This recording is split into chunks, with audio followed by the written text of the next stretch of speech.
escenario de la sociedad, sino que tiene que estar reactivándose constantemente. Así que tiene su momento de, digamos así, de génesis y llega un momento a su clímax, donde hay una gran solidaridad y después decae y puede desaparecer. Por eso cuesta, cualquiera que haya trabajado en grupos sociales sabe lo que cuesta mantener un grupo social. Hay que aplicar permanentemente lo que se llama micropolítica de grupalización. Micropolíticas de grupalización, si no se acaba el grupo, se muere el grupo. Va a ser muy importante todo esto.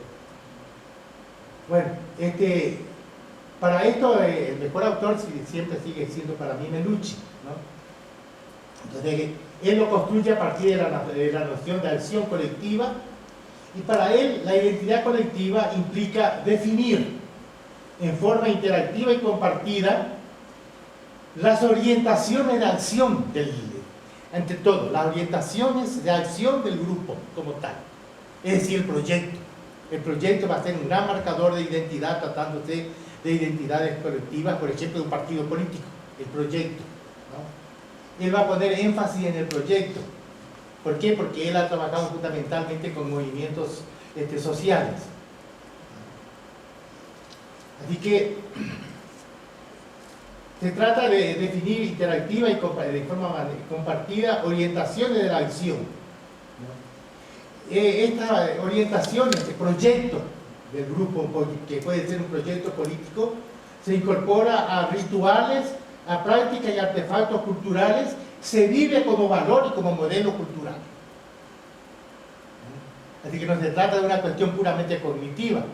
Yo puedo pertenecer a un partido político, digámoslo así, y mi pertenencia te involucra ritos, se involucra una especie de inversión afectiva, ¿no?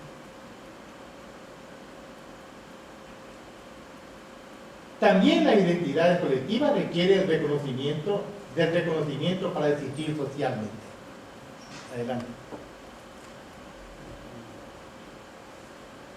Aquí está para la lógica completamente distinta, ¿no? Cuando yo no es lo mismo preguntarme por la identidad de un católico individual que preguntarme sobre la identidad de la Iglesia Católica como un cuerpo colectivo de carácter universal, ¿no? Que se define justamente por su proyecto y por su núcleo simbólico, ¿no? Aquí está la idea de una salvación, de un reino, y después toda su jerarquía, ¿no? Implica no solamente aspectos jurídicos y canónicos, sino también un aspecto altamente simbólico. Así que el Papa, la figura del Papa y de los obispos es fundamental, y son autores cargados de simbolismo. Bueno, esto es simplemente un símbolo, es decir, yo no puedo reunir en una fotografía la iglesia al cuerpo místico, a la iglesia universal, pero no tiene nada que ver con los otros esquemas. Por lo tanto, esta distinción es fundamental y la lógica del análisis va a ser diferente, ¿no? Adelante. Antes de llegar a esto, una cosa muy importante. Si yo considero la identidad de un colectivo en el largo plazo, entonces los marcadores culturales pueden variar la historia, sin que varíe la identidad, porque la identidad se define por las fronteras y por la diferenciación, por los procesos de diferenciación, no por los elementos que en un momento determinado esté marcando, el elemento cultural que esté marcando la diferencia en un momento determinado. ¿Y de dónde viene esto? Pues viene de Barthes, la frontera, los grupos étnicos y sus fronteras. Lo que él afirma para los grupos étnicos, él afirma que la identidad de los grupos étnicos se define fundamentalmente por su frontera, es decir, por su distinción, por su voluntad de distinción con respecto a los otros, digamos así, y no por los elementos culturales que en un momento determinado estén marcando esas diferencias. ¿Por qué? Porque históricamente han variado. Así que la variación cultural en la definición de una identidad, esto va a ser muy importante con respecto a lo que vamos a decir. Los cambios culturales no implican automáticamente pérdida de identidad, como muchos creen falsamente. Pensemos sencillamente, hay muchos ejemplos de esto, ¿no? En nuestros indígenas, sus marcadores culturales hoy no son de ninguna manera los marcadores culturales que tenían en la época de la llegada de los españoles. Más aún, sus marcadores culturales hoy son marcadores introducidos por los españoles en la época de la colonia. Friedlander, ¿no? Así que si yo quiero ver cuáles son los marcadores culturales, el sistema de cargos, por ejemplo, ¿quién introdujo el sistema de cargos? Eso no lo tenían los de. Ha habido un cambio fundamental.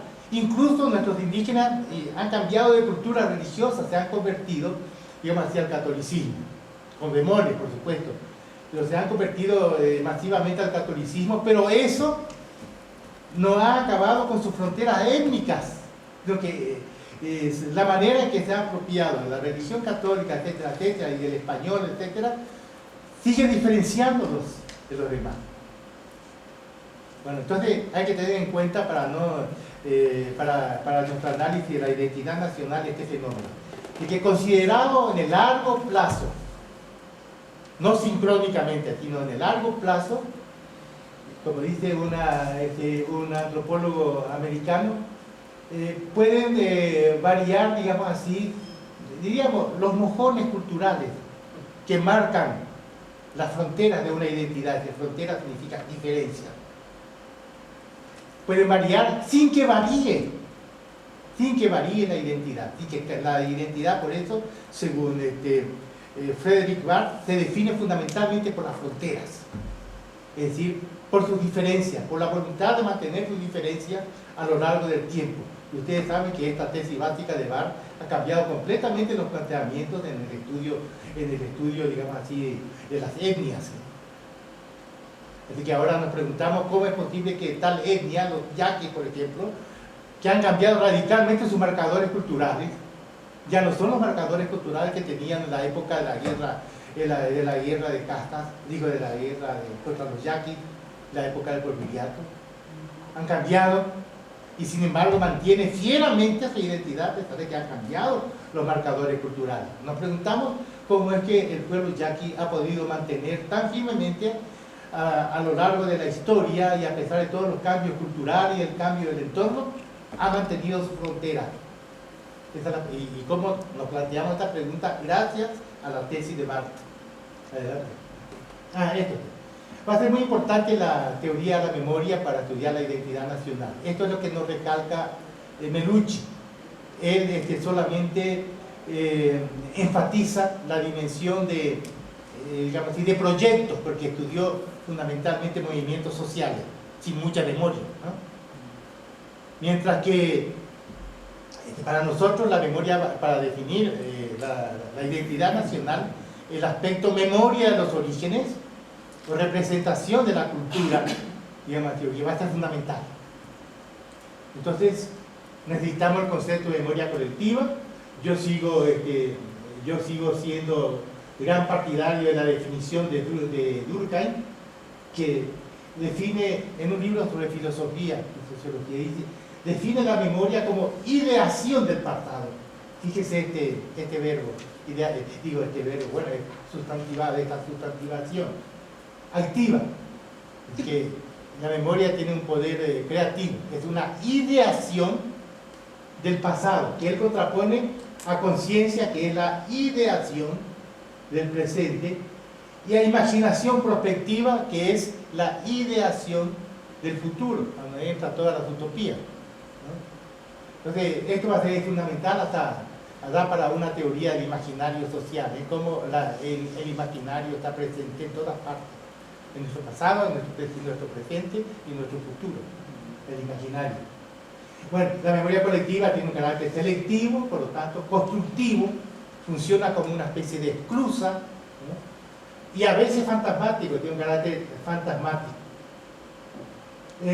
También hay que distinguir entre memoria individual y memoria colectiva, así como distinguimos entre identidad individual e identidad colectiva, ¿no? La memoria individual tiene como soporte una facultad. Mi memoria individual, la que yo he vivido, tiene por soporte mi facultad, mi memoria. Yo me acuerdo de mi infancia, más o menos, y de toda mi trayectoria de vida, ¿no? No es lo mismo la memoria colectiva.